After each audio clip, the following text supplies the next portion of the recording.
Hello， 大家好，我是 Chloe， 今天分享一道小时候外婆家的青菜肉丝汤年糕。平时有剩余的鸡汤或肉汤时，就刚好可以用来做这道汤年糕。如果使用市售的高汤，注意看一下包装上的使用方法，比如我这一瓶标明了使用时需要兑入等量的清水。配菜虽然简单，但却是十分美味的组合。我个人还喜欢再加点红辣椒圈，从色泽和味道上都会让人更有食欲。首先加热一下高汤，热好的高汤放一边备用。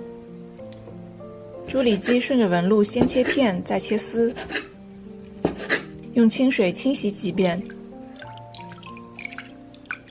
捞出挤干水分，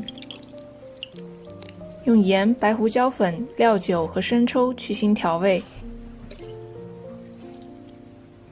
再加入1茶匙玉米淀粉，搅拌均匀，腌制一小会儿。再把青菜切小段，将菜叶和菜梗分开摆放。泡发好的香菇切成片。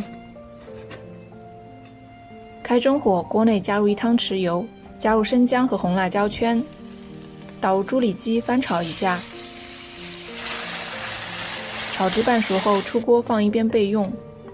锅里再融化1茶匙猪油，先下香菇片和青菜梗翻炒一下，再倒入热的高汤，加入年糕片，盖上锅盖焖煮2-3分钟，把年糕煮软。最后把半熟的猪肉丝倒回锅里，加入青菜叶，再小煮一会儿，把食材都煮熟。出锅前尝一下味道，猪里脊和高汤都已经带了咸味，所以我这锅咸淡正好。关火盛盘。温润软糯的年糕就着鲜掉眉毛的汤汁，让人瞬间找回童年时那种简单又温暖的幸福。分享给大家，希望你喜欢。